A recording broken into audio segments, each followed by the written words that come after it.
بسم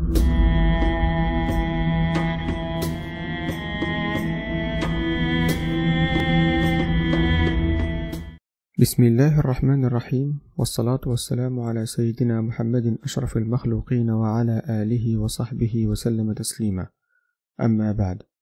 Bonjour et bienvenue dans cette nouvelle vidéo Instant avec le Coran pour voir Muhammad sallallahu alayhi wa sallam, le messager et le prophète. Commençons par une brève définition des termes Nabi, prophète, et Rasoul, messager. Le prophète reçoit une révélation à transmettre à un peuple déjà croyant. Il n'apporte pas de nouvelles lois, il suit la loi du dernier messager. Le messager est envoyé à un peuple mécréant, il apporte une nouvelle loi.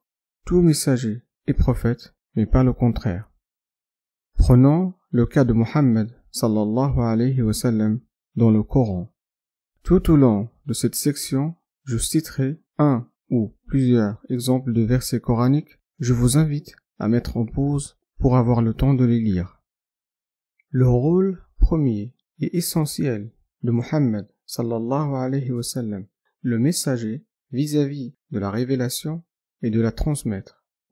Voici deux exemples parmi des dizaines de versets. Muhammad sallallahu alayhi wa sallam, le messager, doit transmettre le message d'Allah Azza wa Jal complet, sans le modifier ni le déformer.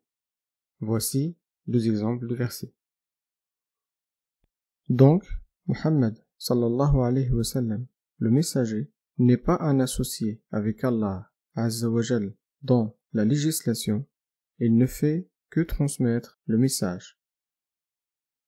La mission de Muhammad sallallahu alayhi wa sallam, le prophète, une fois le message transmis, est de l'appliquer et de le suivre comme nous. Il doit, sallallahu alayhi wa sallam, suivre et appliquer la révélation à la lettre et être l'exemple à suivre. Voici deux exemples parmi d'autres. Et le prophète, sallallahu alayhi wa sallam, déploie tous ses efforts pour bien appliquer la loi divine.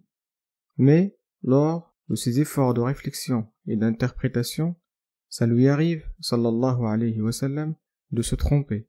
Et là, la révélation vient redresser et corriger la mise en pratique du prophète, sallallahu alayhi wa sallam. Deux exemples. N'hésitez pas à mettre en pause.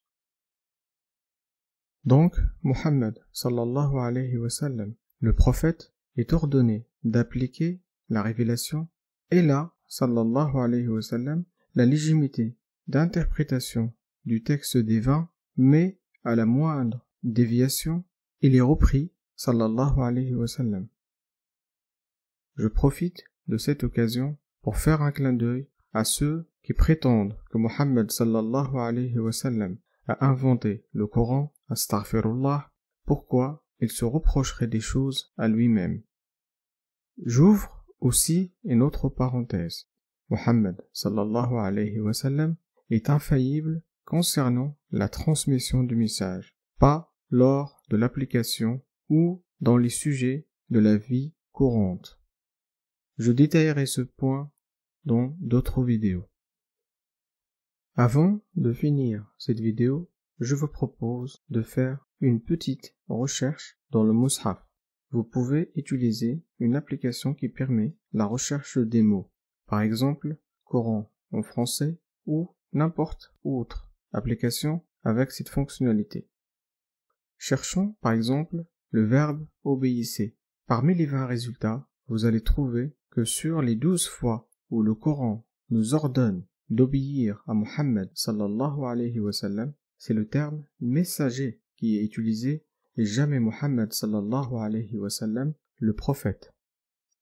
Si vous cherchez le mot prophète sur les 35 résultats, vous allez remarquer que dans le verset qui concerne une reprise, reproche ou correction d'un fait de Muhammad sallallahu alayhi wa sallam, Allah Azza wa Jal utilise le terme prophète et jamais le mot messager. Cette vidéo est terminée. Si elle vous a plu, merci de vous abonner, de la liker, de la partager avec vos connaissances et de laisser des commentaires constructifs. À bientôt.